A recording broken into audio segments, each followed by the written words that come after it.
What's up, Sixers Nation? Back together here with another episode. Sixers trade deadline, part 2 here. May do another one this week coming out as there's more information that comes out. Had a few trades that we'll talk about later. AD, Luka, Fox, a lot of guys in the move so far in the NBA. Still affects the Sixers. We'll talk, starting off about the Sixers and guys like PG, Yabu, where the Sixers stand, all of that, and then we'll finish up overall NBA news. As a reminder, the NBA trade deadline is not too far away. Thursday, February 6th, 2 days away at 3 p.m. Eastern time. We may go live for that, do maybe a 2 to 3 sort of thing, or maybe 2 to 3:30 to kind of recap everything, talk with you guys, hang out. There's usually a lot of trades. It's one of the cool things about the NBA. There's usually a lot of trades around the deadline.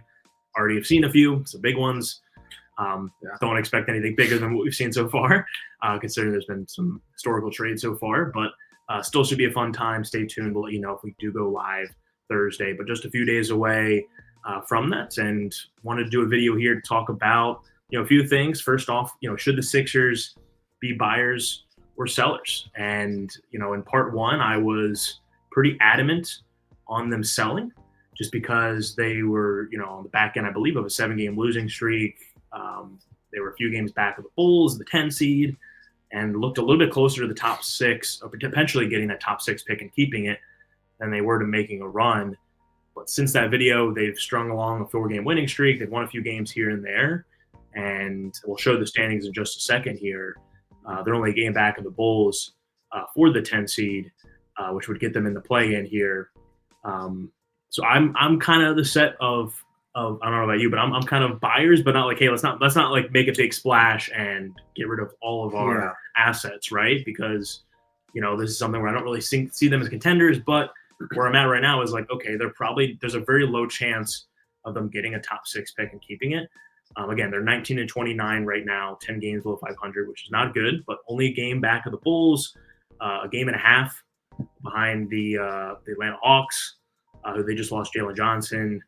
The Bulls are making moves too, just got rid of Levine. So these are teams that could fall down. Sixers could make a move as they get potentially a little healthier here. But my thought process is you're not going to get more losses than the Raptors or the Nets or the Hornets. So these are teams that are actively tanking, right? And then you go to the Western Conference, Jazz, Pelicans, Blazers. Those are 7 teams right there. So if you want, if you want a guaranteed top 6 pick, you have to be one of the worst 2 teams in the league, which is definitely out of the question now because there'll be some teams that will probably finish with less than 19 overall wins potentially. You look at the Wizards who have 7 wins right now. And then outside of that, I could see them maybe finishing 6 worst, but then you're right on the borderline, right? You might end up right outside of it. So I'd rather just see them go for a try, not expecting them to contend, but I'd rather just see them go for it at this point. The front office is not going to tank. It's just not the team. The way the team is built, we've known that since day one. As soon as you sign Paul George or basically have a Joel Embiid on your team, you're always contending. I know the main issue is health, and Joel Embiid has not played, which is why our record is what it is. And guys have been in and out of the lineup all season. I expect them to go in quote unquote buy mode. How aggressive will they be? It really depends. Once again, we don't have that many assets to really give up. I mean, yes, Yabu, which we'll get into, has been our best player all season besides Tyrese Maxey, but considering he's on a minimum, just absolutely balling out. It's really tough to see the position that we're in at basically an 11 seed. But like Mitch said, if you look at those teams in the play-in, even those teams below us, we know they're tanking, which is expected. Even those teams above us, I am confident that we can go higher up on the list, that we're better at full health than all of those teams in the play-in, that we would beat them in not only a play-in scenario, but also a full series there. You go down the list. I mean, the Bucks are underperforming. They're still above 500 there, but at the 5 seed, the Pacers, you can go up and down. We've been, and we'll get into the schedule, especially towards the end of it, and go through our win streak that we had, but the Sixers have been competitive with guys out there that are basically G League players. I mean, Justin Edwards has showed up. So the Sixers, it really depends. But the way they're built, they are in a buy mode. They just are. And that's the way the team is constructed. So I'd be totally shocked if they really go full sell and start shipping off the entire lineup. It's not going to happen. The real question is Yabu and some of the other pieces that they have. Yeah, I mean, I can see them doing some lateral moves or trading a few guys here and there, some guys like Yabu. And we can get into it right now here. Guys that are on expiring contracts that, if you're not going to re-sign them, then may as well get a little bit of some. I'm not saying you're going to get 5 first-round picks for Yabu. Well, maybe 6, but you're not going to get a big splash, but you get something back. You're not trading your core guys, right? You're not going to trade any of your big 3. I'd be surprised if Caleb Martin's dealt, some of these other guys, unless they're trying to make a big move and combine contracts and add in KJ and Caleb and some of these other guys. I don't think it's gonna be a big splash. That's something that I've talked pretty extensively about. I think that's one thing that's kind of held them back. Granted, they haven't been in this position the last few years of on the outside looking in, but they've made a lot of big splashes the last few years in the trade deadline, and it does hurt team chemistry, right? You're already past the halfway point of the season here. And if you make moves like this and bring in big names, and like I said, I don't expect them to bring in a big name. They already have three big names on the books right now, making max contracts, big money there, and they're already past the tax threshold and everything. But I do think I'd lean more towards buying just because of that's again that they should do. What they will do, we'll see. And again, we'll have another video coming out this week, potentially doing a part 3 as we get more information.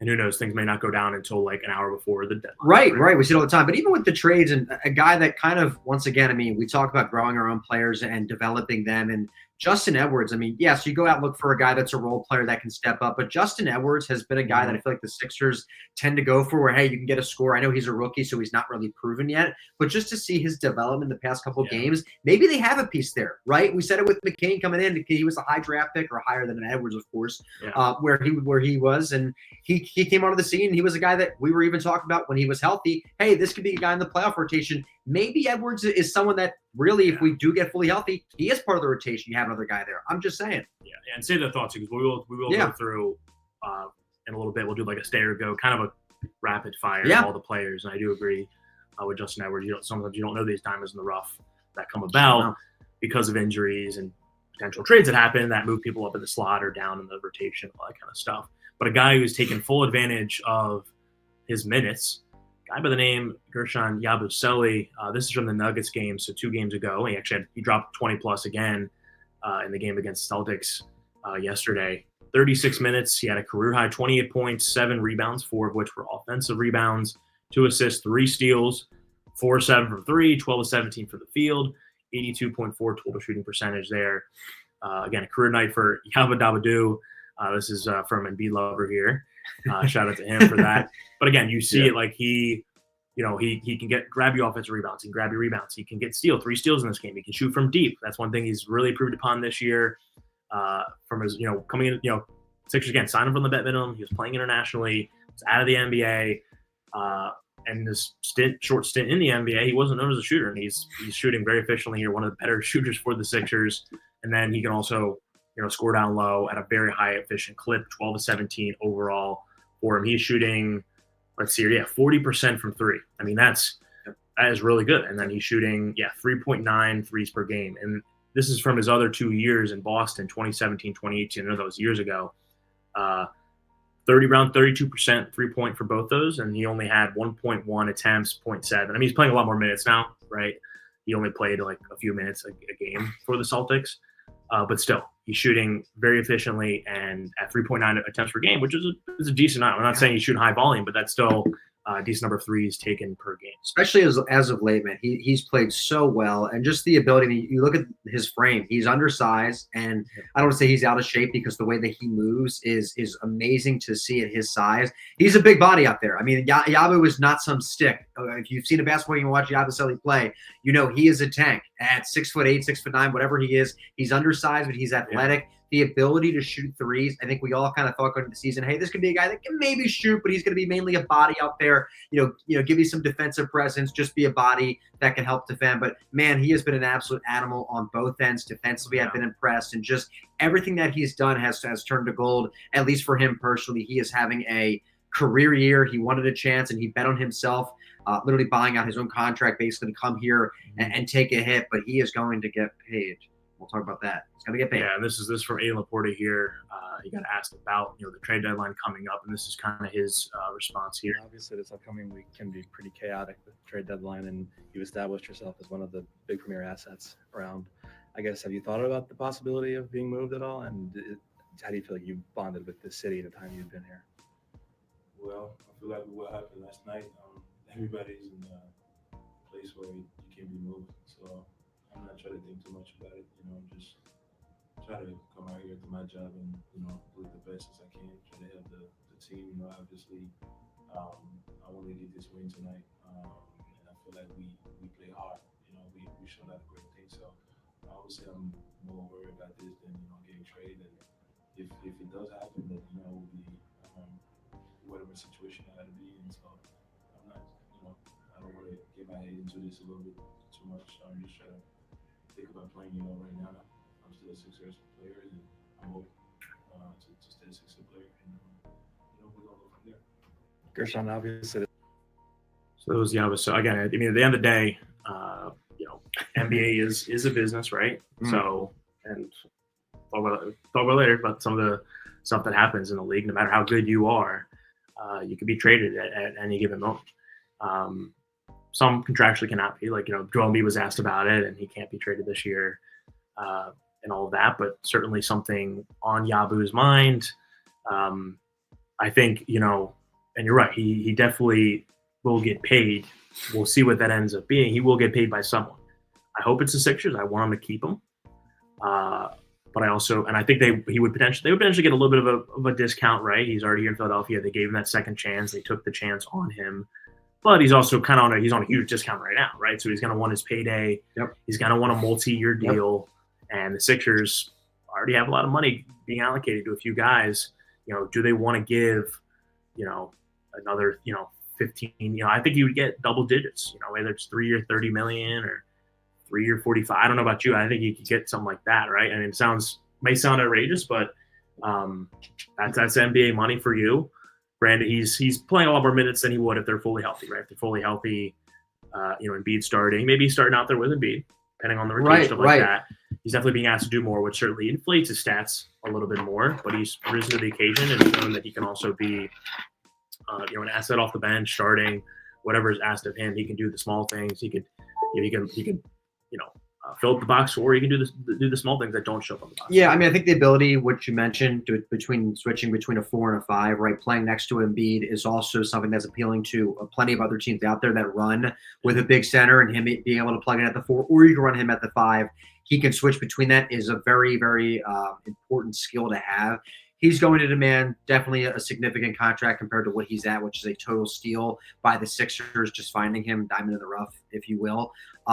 We'll see, though. That also kind of goes into his trade value, right? Yeah. He's playing on a minimum. The team that gets him, if they do end up trading him, is going to have to pay them or have the expectation of paying him after the season. Yeah. It'll probably be a contender. Yeah. It's expiring. So a contender, he'd be an awesome fit there of a team that's trying to win actively. But it may be a rental, right? Wherever they trade him to, it may be a rental. So, right. Expecting, even a first round pick, you may not get that. Right. Who you're trading him to. Right. And teams that are not contending right now probably don't want a guy, like Yabu, right? He's not, I'm not saying he's a bad player, but he's not a guy that has potential to be, starter for the next 10 years, right? He's not super young. He's a go win now piece by any means. So he's getting close to his 30s. Will turn 30 and later this year. So good player for a winning team. But, either, expecting, again, they have the late first round pick. If you got that, great. I'd be surprised if they got something like that. But we'll see what happens with Yabu.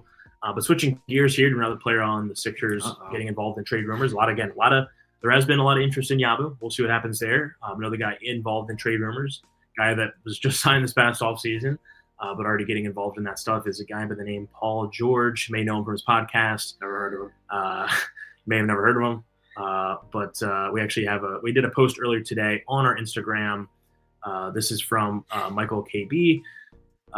Golden State has called the Sixers about a Paul George trade. This Bershams for this here on our Instagram. I just picked, Steph Curry for this one. Not saying he's going to trade for Steph Curry, but the Warriors they've been pretty open about they want to pair someone else with Steph Curry, right? I mean, Clay's gone now. He's in Dallas. KD's gone. Like, I'm not saying Steph needs another, big name in there, but he's on the, he's getting older, and it's looking like they're trying to make another run here, potentially get him another big name, whether it's Butler, maybe Paul George. Obviously, contracts have to fit, right? For this, Paul George is making a lot of money, so a guy like Andrew Wiggins would probably have to be included in that. Maybe like potentially Draymond. Would the Sixers even want to do that? Are you getting some young guys like a Kuminga or Moody or some picks back? I don't think you would get a huge haul back, just because, again, Paul George is making a lot of money, and he's not he's not playing the best right now, and he's not very young, right? So you're not going to get 4 first round Right, but if picks they might be going pick. for it. They might be going. I mean, that's what they're trying to do here. It seems like if the Warriors are interested, I mean, I wouldn't trade PG. I just don't think there'll be a lot of teams they're bidding against, right? Like there's not a lot of teams that can afford Paul George or really want him, right? Teams that have a lot of like space and stuff like that, you can already eliminate like more than half of the league because they don't want an old Paul George, right? A lot of these teams that are tanking all that, why would they want Paul George? So you need a contending team that has contracts that, and also too, a lot of the players that have these big contracts are good players, right? You're not going to trade. Oh, Jason Tatum makes a lot of money too. Yeah, they're not going to trade Jason Tatum from, right? I know that's a bad example, but around those lines, a lot of the people that do make around the money Paul George are good players, and that's why they got those contracts. I know you can add in multiple players to kind of fit that, or maybe do a 3-team trade. So we'll see. Again, this is just another thing to add to the list of players that are certainly available. Sixers are definitely listening. Daryl Morey is definitely listening, and the rest of the front office for these offers. I think it has to be something right that makes sense for the team. And if they did deal a guy like Paul George, that would certainly set the foundation of what kind of direction they're heading into, right? If they trade Paul George and they're kind of selling, like, okay, do they shut down Joel Embiid? What happens with Maxey? What those kinds of things certainly come into question. Considering what kind of direction they go into in these next few days. So we could have a very different Sixers team, come Thursday at 3:01. Yeah, I mean, it depends who you get back. I need Kuminga. That would have to be the centerpiece of the trade, just because of the age there. You don't need Draymond. You would throw in Wiggins probably for salary, just because Wiggins is not that good. I think the league values him. He's played decently well as of late. So again, I'm like, I mean, I'd want Kuminga, but is he, I don't know what are they bidding against themselves in this, and would the Warriors really, want to do that? Yeah, I mean, and then once again, we always talk about timeline in the NBA. It's so important. I mean, you look at the Lakers. I mean, trade for Kuminga, great, and then but does Kuminga help you win in the next few years, right? Because your window with Embiid is right. But you can look at it that way, or does it help you open? Hey, if Embiid is cooked, which I'm not saying he is, but we never know with the knees, and he hasn't played it all this year, right? At least you have a core of Maxey and Kuminga to build off of. That's another way to look at it. So there's a lot of question marks. It depends which way the Sixers front office views this. Yes, salaries have to match. That is a real thing. But we'll see. If they deal with Paul George, it would be a pretty massive move considering they offered him the max contract this summer. Yeah. I don't expect it. It seems unlikely to get a deal done. And that would once again totally shift the timeline depending on who they get back. I mean, they would never trade Draymond. I just don't think they would. So he seems like a Warrior for life, and same with Steph. Those guys just don't. Well, but we said about Clay, right? But I mean, I don't know. I mean, Draymond's kind of washed. Clay was at the same time, so who knows? But it just Draymond. I don't know why the Sixers would want Draymond. Yeah. Well, that's the. Unless we're trying to lead the league in technical. That's what's fun about this is we don't know. We don't have all the answers. We want to do kind of a rapid fire here. Sixers stay or go. We'll go through each of the players here, and I guess. How do you want to do it? You want to go first, or with these? You just want to go all the players here? Yeah, we can go through all of them. All right, Tyrese, we'll just go top to bottom. Tyrese Maxey, stay or go. He's staying. I say stay too, even though I know there's people talking about, what the AD trade we're talking about, the Luka one. Like, would you have traded a guy like Maxey for Luka? Probably. That ain't the trade though. But yeah, unless you're getting a guy like a Luka or someone with a big name like that, Maxey is 100% staying. Next, Joel Embiid, who can't be traded this year, but I guess we could just say stay or go. Hypothetically, yeah. I mean. Stay there. Again, just like a guy like you mentioned with Draymond and Steph, like probably lifers. Same thing with Joel Embiid. You won't get the same value in return as well. Not get the same value. I just don't see, unless he wants to leave, I think he would have to make the leave first. I don't see the Sixers doing that. But again, it is business. Just talked about that earlier. Like Luka was just traded. Doesn't matter how good you are. You never know what's going to happen. So Paul George, I think he stays.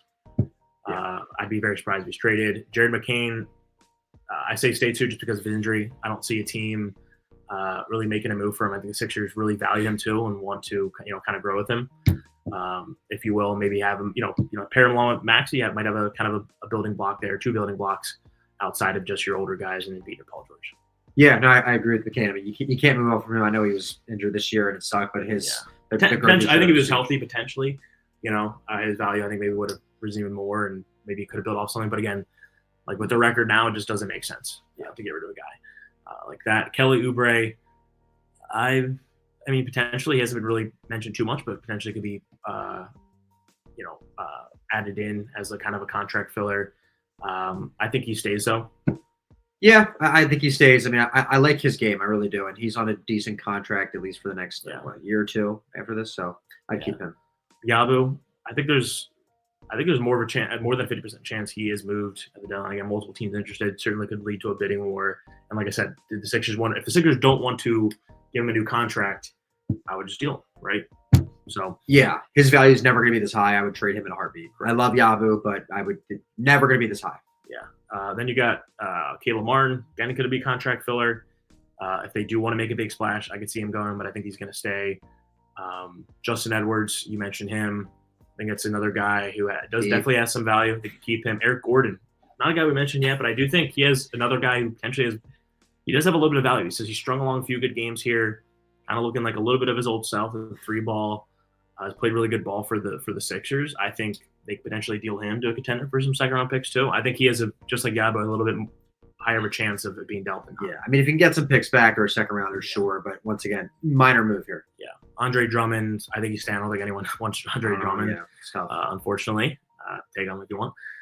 Ricky Council, another guy. I think that stays. Another guy that's one of the few guys on the Sixers who are young and kind of build off of. KJ Martin, guy's been involved a lot. Big building block there. Definitely a chance of him getting traded. Yeah, I would to bail out the Ricky. I would move Ricky if there is value there. I'm not a Ricky fan. I think he's kind of Justin Edwards has shown me more than Ricky Council has in all of Ricky Council's career. He's explosive. He's very active in terms of running the break. I will give him credit there. Dude, his shot is funky. I know he can make it. Yeah. I don't know. Ricky Council, like Justin Edwards, the way that he plays, I have more confidence in Justin Edwards. And if you notice, Nick Nurse does as well. Yeah, they're basically the same position. Too. Yeah, and Edwards gets a lot of the starts here. I know it's not who starts the game, it's who finishes, but Edwards has been in closing lineups, he's been in the starting lineups. Ricky's kind of had a shorter leash this year.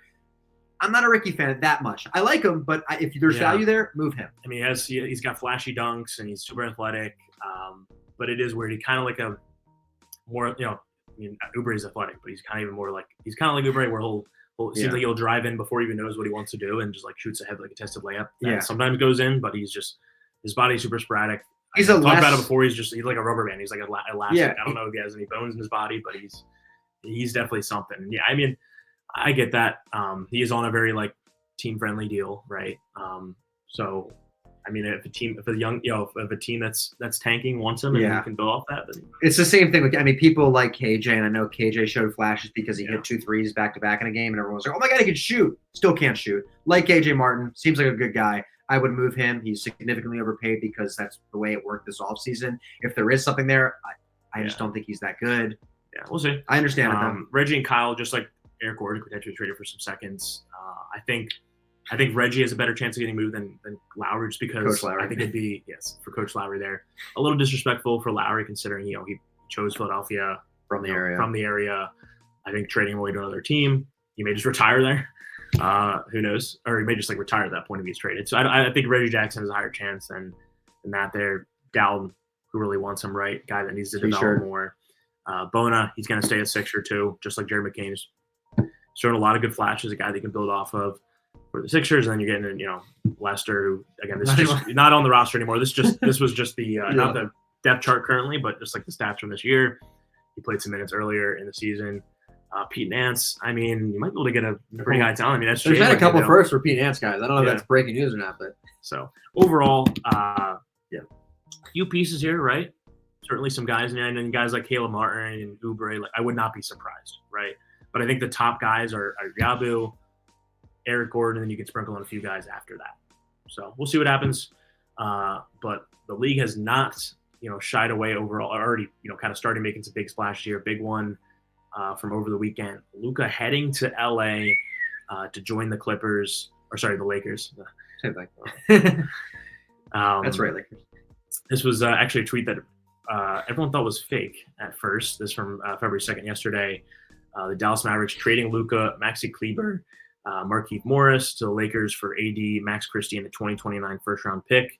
This is like the overall deal. Again, a 3-team trade. Jazz love to get involved. They got their big one for the Jazz. 3 guys. They got a Clipper second, a Mavs second, and Jalen Hood. Deanna Bush's last name, Schifino. But only one first-round pick, 2029 Lakers first-round pick. just a crazy trade overall. Again, everyone thought it was fake at first, that Shams was, hacked and everything like that, because you just don't trade a guy who's 25, almost 26, but 25 years old. You could say not even in his prime yet. A guy in Luka Doncic, who is always in MVP conversation. He's won, I think, he's been on the All NBA first team the last 4 years. Just a generational talent. Just took the Mavericks to the NBA Finals last year. They lost, but took them there. Came out of absolutely nowhere, right? Like usually in these kind of scenarios, you hear, something spills, or LeBron didn't know about it, AD didn't know about it, Luka didn't know about it.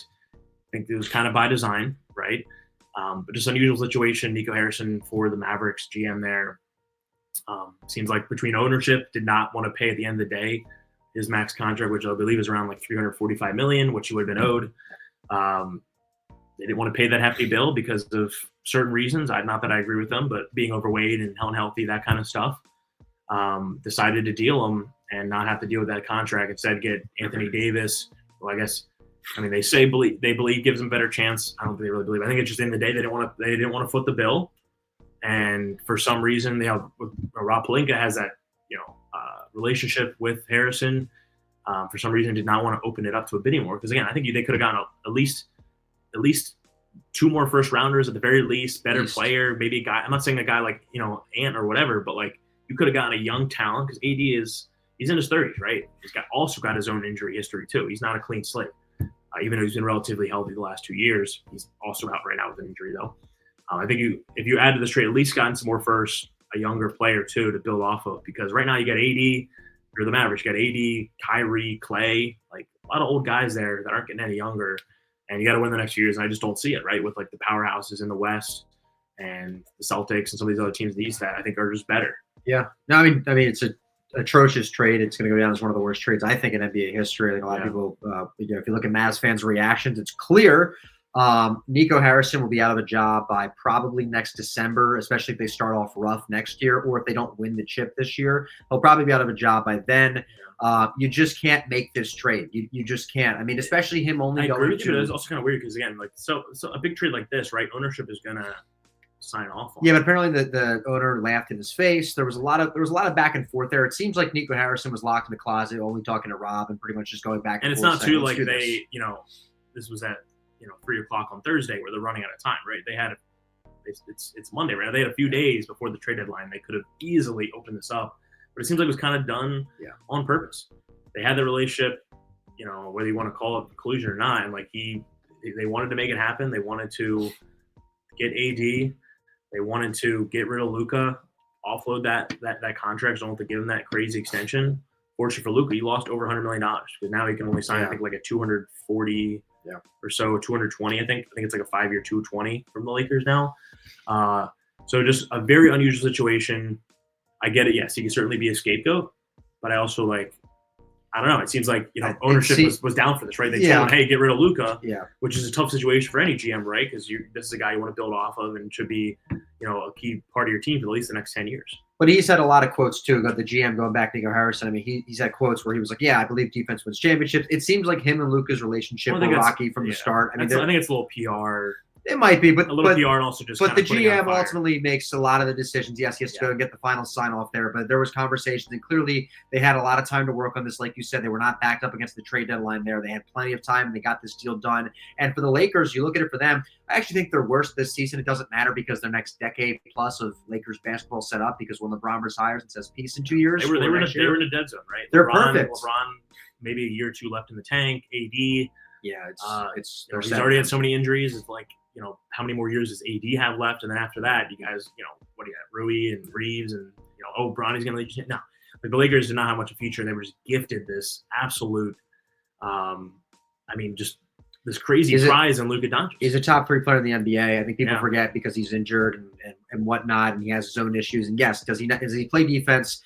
No, he doesn't play defense. But there's a lot of players that don't play defense that are starting. Steph Curry does not play great defense. He hustles out there, but he's not a good defender. Trae Young, not a good defender, still a top player out there. But Luka is another level just because of we don't have to go through it. What he does on the court, it's very clear. Check his stats. Check the box score last time he played. He's an elite talent. So for the Lakers to get this and him to be entering his prime, essentially, for a guy that's kind of exiting his prime and Anthony Davis, the Mavs will be a competitive team, but long term, it's a total disaster. You just don't trade your franchise piece. There's a few guys like the Spurs would never ever touch Wemby or trade Wemby. It's not going to happen. He's an untouchable in the NBA. There's a couple guys out there, maybe Jokic, right? Maybe a Giannis. I thought Luka was on that list. You thought Luka was on the list, and next thing you know, it's not only is it a trade, but it's a bad trade. And everyone, the initial reaction here is from everyone, it's a bad trade.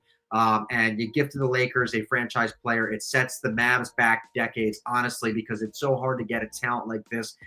Just the way it went from Dirk straight over to Luka, handed him the keys to the franchise, and for them to say peace, it wasn't like Luka wasn't re-signing or something there. That wasn't the case. It was straight up just the GM and upper management said, hey, we don't like this guy's work ethic, whatever it might be. There's something there. And, of course, the money, which, man, what a cheap organization. If I'm a free agent, I would say I'm never going to fucking you lose your fans. Yeah, you lose. Hey, why would I sign the free agent? Because I'm not going to get a second contract because they're not going to want to pay me, this time. And again, they lost Luka a lot of money.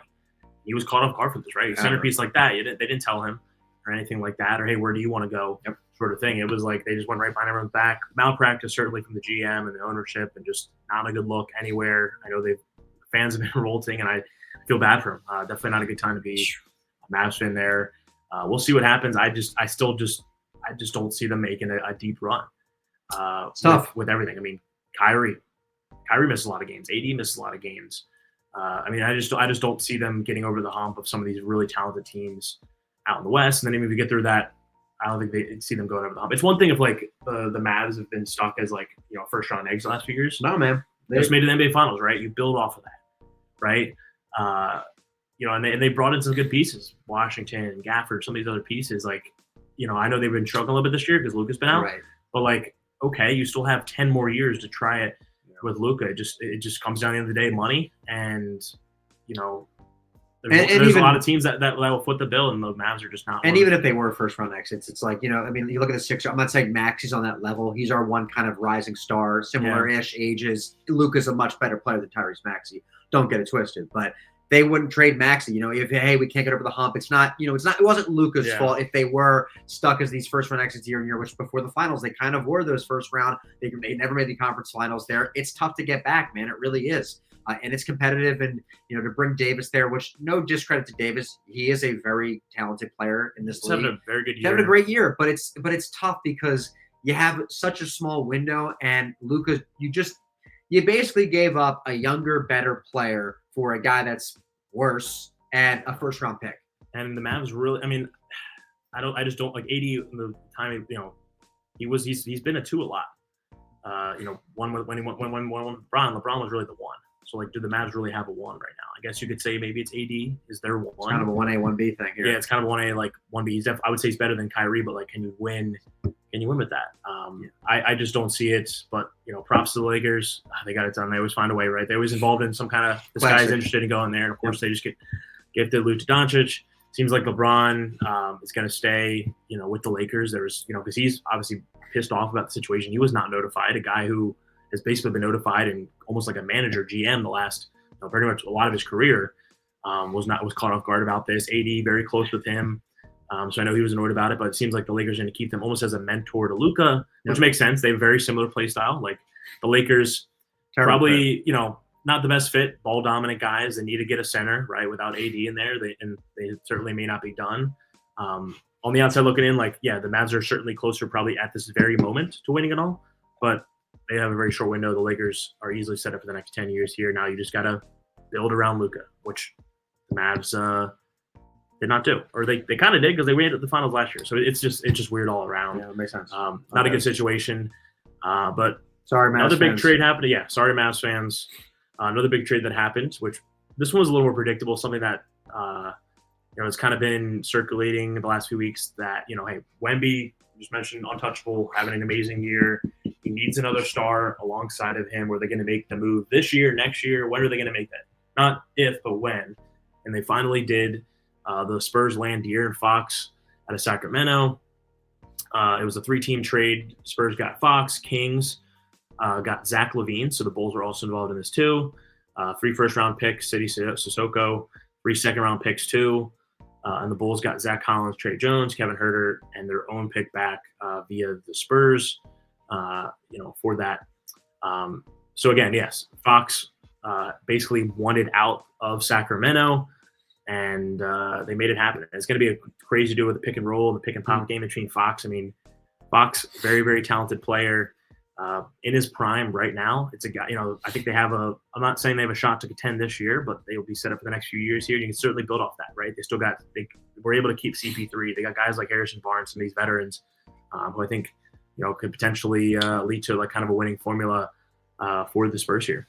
Yeah, they're extremely talented. I love the fit with Fox, and unlike the Lakers fit right now, it's kind of tough. The Fox and Wemby duo is going to be elite. They need a quality wing, but like we mentioned, Wemby is very young. He's already makes up for a lot of defensive liability. He's already one of the top 10 players, I would say, in the NBA, if not top 5 at times. The way Wemby plays, which is scary because it's his second season in the fucking NBA, and he's that good.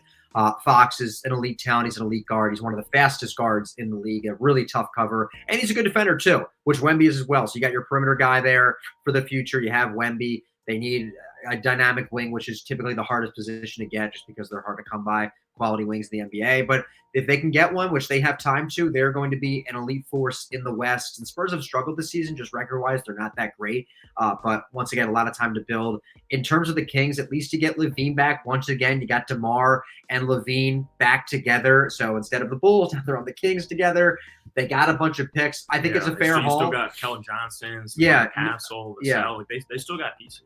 Yeah, Mavs GM, take notes. That's how you get picks in return. Shout out to the Kings. And then the Bulls, once again, Bulls love. They will be the 10 seed forever. Shout out to the Chicago Bulls. Zach Collins, what a haul, man.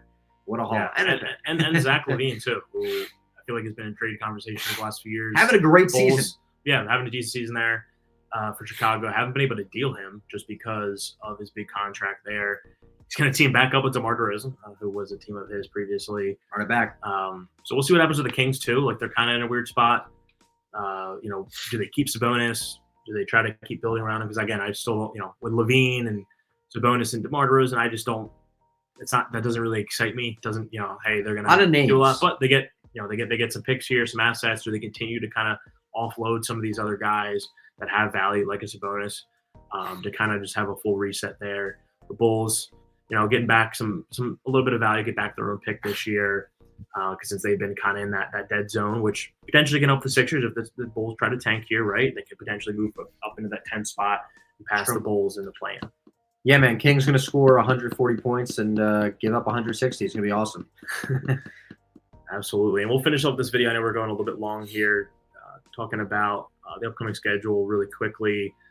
So they're off tonight. They have a back-to-back Tuesday, Wednesday, actually tomorrow against Dallas.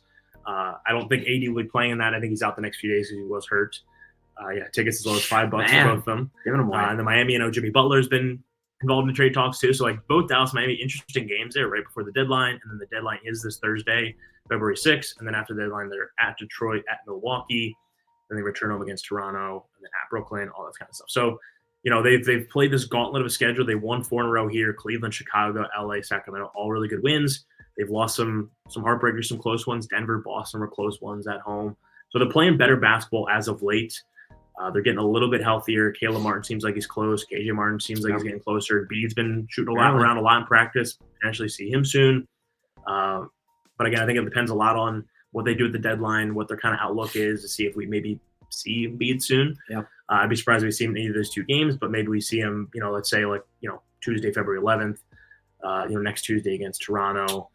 They do have some easier games: Toronto, Brooklyn, Chicago. Some of these easier games sprinkled in over the next few games. Something that they haven't really had the last few weeks here in this gauntlet schedule. Yeah, I mean, since January 24th, look real quickly at the Sixers. I mean, they've played their best basketball, honestly, besides the Christmas game. Yeah. Since the 24th, since the win against Cleveland, they played their best basketball of the season. Even these 2 losses, this could easily They're still putting up points. This could easily be a 6-game win streak. 134, 110. Like, they've been a bad scoring team. Yeah. Also, common theme: Maxey just absolutely carrying them. Shots are falling, and right, the Sixers look good when the shots are falling. You talk about Eric Gordon. Why is his stock up? Because his three's going in. Right, absolutely. So that's it. But the Sixers, if they could knock down their shots, they're in most of these games. They almost beat a finals type starting 5. They had all their dues for the Celtics yesterday.